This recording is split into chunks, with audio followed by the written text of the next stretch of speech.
current Republican playbook, there are only so many maneuvers you can turn to, especially with facts being off limits. In responding to swine flu, however, the Republican Party's chosen talking heads have opted for an oldie but a goodie.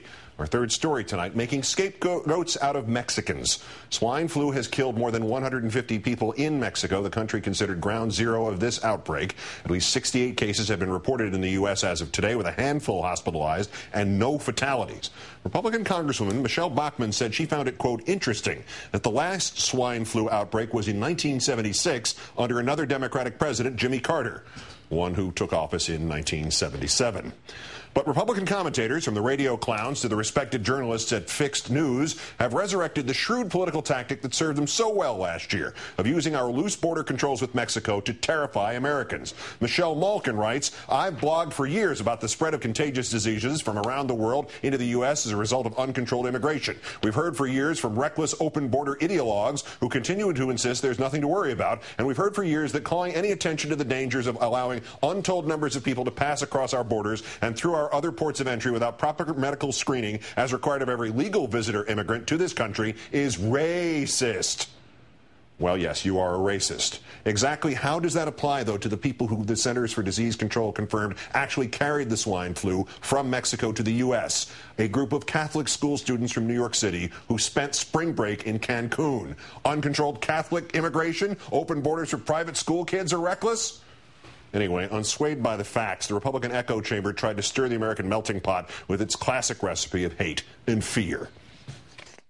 I thought that this line, though, was very ironic this morning in one of the articles that I read about surveillance at the Mexican border. You thought that we had an immigration problem. Well, now they might actually want to prevent the sick people from crossing over the border. Chaos in Mexico. From earthquakes to swine flu, will it mean more illegals heading for the U.S.? Does anybody wish maybe we could control the border just a little bit at this point? And everybody's emailing going, the illegals are bringing it across the border. Relax. Tonight, swine flu spreads from Mexico to the United States. Is this the latest border crisis? The U.S. is not currently testing travelers from Mexico, but customs officials are wearing protective clothing.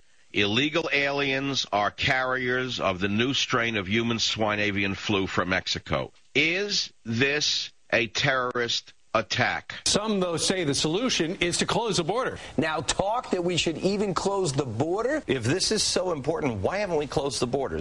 There's the bioterrorism angle. What better way to sneak a virus in this country than to give it to Mexicans? Wouldn't it be great if we had a secure border? Wouldn't it be great if we gave sanity hearings for people who went on TV? With us now, somebody who'd pass, Margaret Carlson, political columnist for Bloomberg News and Washington editor of The Week magazine. Thanks for your time tonight, Margaret. Good evening, Keith. This was just a race to see which of the knee-jerk reactionaries would blame this on immigration, wasn't it? Yeah. Those noted epidemiologists Rush Limbaugh and Glenn Beck and Michelle Malkin have one-upped Lou Dobbs on the subject of immigration. I mean, a whole set of fresh reasons to hate people that they don't think should be in this country. I mean, there's no evidence to back up what they say. There's just none of the border people, none of the healthcare people in this country, none of the public health officials. As a matter of fact, they were complimenting Mexico, 20 million people, and they noted a small outbreak of swine flu and got the word out and started quarantining people.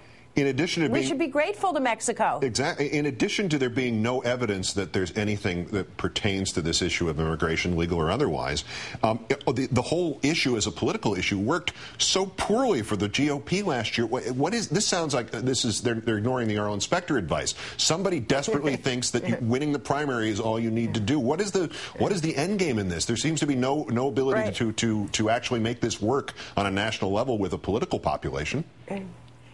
Once the Republican primary was over, immigration as an issue just passed by the boards. It had no salience whatsoever. I mean, now, I think they're hoping, immigration on its own might not work to motivate the base of the party. How about if we combine an epidemic with some xenophobic riots? Maybe that would do it. But you're right. I mean, there are whole swaths of the country now that aren't Republican. They're just going to be muttering to one another about swine flu brought in by Mexicans when, it's simply not the case. And the Mexican cases seem to have started from this large essentially industrial pig farm, a U.S.-owned farm that's been generating pollution complaints from the people who live in the area. Is it likely that the Republicans are going to get all worked up over this and they're now going to demand greater regulation of agribusiness and American investments in Mexico? Is that likely? No, I mean, Republicans are not going to learn from Arlen Specter's defection, and they're not going to learn to regulate suddenly agribusiness or any of the food safety problems that we've been having. It's not in there. The people controlling the Republican Party now are not interested in going that way. Maybe when I think we're at 21% of people identifying themselves as Republicans, maybe when we get down to 10% and there's just this teeny tiny group talking to each other, maybe some of this, this kind of rhetoric and a market for talk radio like this will diminish. And speaking of markets, the thing to invest in right now, anything that says Whig Party on it. Margaret Carlson of Bloomberg News and The Week magazine. Thanks, Margaret. Yeah. Thanks, Keith. Good night. And if you think having a Secretary of Health and Human Services right now might help in responding to an outbreak of, say, swine flu, well, today you've got one. With her swearing in tonight at the Oval Office, Kathleen Sebelius is the new HHS Secretary, having resigned as governor of Kansas following today's Senate confirmation vote 65-31. The swine flu crisis created pressure to confirm Sebelius, whose nomination had been blocked by Republicans who opposed the fact that a female nominee for Health and Human Services had supported a woman's right to choose.